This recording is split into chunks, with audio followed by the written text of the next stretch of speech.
माँ सरस्वती को नमन करता हूँ। यहाँ उपस्थित सभी महानुभावों को सलाम पेश करते हैं। देखिए सर, आज मुहर्रम है तो पहली शर्त है इंसान का इंसान होना। ये बात की बात है हिंदू या मुसलमान होना। तो मैं कुछ बोलूं उससे पहले एक बात जान ले कि आज ना हिंदू के लिए ना मुसलमान के लिए शब्द निकलेंगे जुबान से तो केवल हिंदुस्तान के लिए। तो तारीख गवाही देगी इस लाल हकीकत की, खनक खनक पे तलवारों की रणगान बनाया है। तारीख गवाही देगी इस लाल हकीकत की, खनक खनक पे तलवारों की रणगान बनाया है। और कुरेद कर नाखून से गुलाम धरा को हमने बलिदानों की बुनियाद पे हिंदुस्तान बनाया है। बलिदानों की बुनियाद पे हिंदुस्तान बनाया है।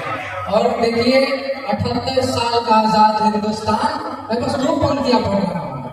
मैं भूल गया इस देश में अजब क्या है, गजब क्या है, जब नदी के पानी तक ने पूछा प्यासे तेरा मजहब क्या है। बहुत बाद में गैरों तक शमशीर जानी है, वीर रस का कवि को मैंने भी लिखा है कि when you die like a martyr you attain salvation, salute the soldier you will salute the nation। लेकिन अब ऐसा जाकर लग रहा है कि बहुत बाद में गैरों तक शमशीर जानी है, पहले हमें इस देश की आग बुझानी है। मंदिर में हिंसा न थी, गुंबदे मस्जिद लहू लुहान न था, दावा है मेरा कलाम के सपनों में ऐसा हिंदुस्तान था। तो एक आंख में रसूल रखो, दूसरे में तुम राम लो, और गिर रहा है अमर तिरंगा हाथ बढ़ाकर थाम लो। और मैं हिंदू मुस्लिम दोनों भाइयों से कह रहा हूँ, तुम लड़ जाते हो दंगों में तभी तो सियासत हावी है। कौन तुम्हें बदलाएगा, मुजफ्फरनगर चुनावी है। हिंदू मुस्लिम बने हैं तुम्हारे कुर्सी की परछाई का, और ईद की इमारत के लिए लहू बहा दे भाई का। अरे जिन्हें देश बनाना है वे विध्वंसक किरदार में है, और धर्म के ठेकेदार सारे देखिए सरकार में है।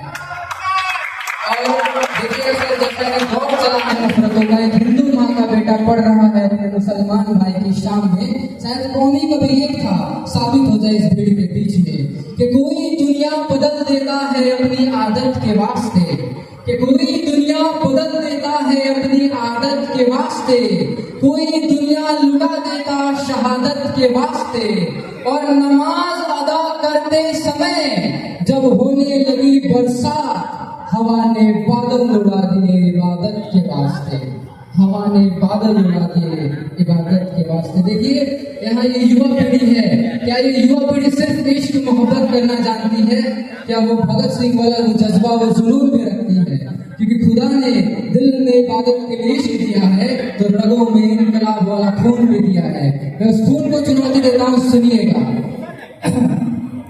देखिए आज हम सब आप आजाद हैं, आजादी बड़ी मुश्किल से मिली थी, और यहाँ पर नारी शक्ति भी उपस्थित है। तो आशिकों, अरे आशिकों, जब बरसातों में मौसम रोमानी हो जाता है, झोपड़ियों के छप्पर तक सब पानी पानी हो जाता है।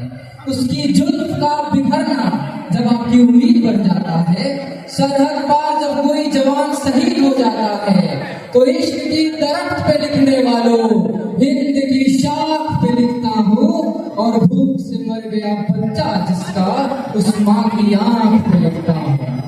भूख से मर गया बच्चा जिसका उस माँ की आंख पे लिखता हूँ। और देखिएगा साहब कि ऐसी बातें कहने पे लोग कहते हैं ऐसी बातें क्यों करते हो, कविताओं का मतलब फूल मोहब्बत इश्क होना चाहिए। लोग कहते हैं मुझसे ये रास बोलना ठीक नहीं, जहाँ बात हो मजहब की वहाँ बोलना ठीक नहीं। मंदिर मठ के मालिक हैं जो दिल्ली के पहरेदार हैं, उनके दालानों में पलवे दिल्ली के दरबार हैं। उन लोगों के सामने हाथ जोड़कर गले लगाना चाहिए, उनकी तारीफों से भरा गीत सुनाना चाहिए। अरे कुछ लोगों की जमीर बिकी तो मजहब नीलाम हो गया, वोट मांगने वालों का भी नारा राम हो गया। गद्दारों ने घंटी और गुंबद में तर्क करना सिखा दिया, अरे अम्मी और माँ ने भी फर्क करना सिखा दिया। अम्मी सुनी और माँ में भी फर्क करना सिखा दिया। देखिए खामोशी काफी खल रही है मुझे। देश की आवाज, सच्चाई की आवाज चाहिए, सच्चाई की आवाज है ये बंद ना हो पाएगी, और तिमिर की घोषणा बुलंद ना हो पाएगी। भारत की आन रहे शीश भी कटाएंगे, सरहद से आवाज आए खून भी बहाएंगे, लहू के रवानी में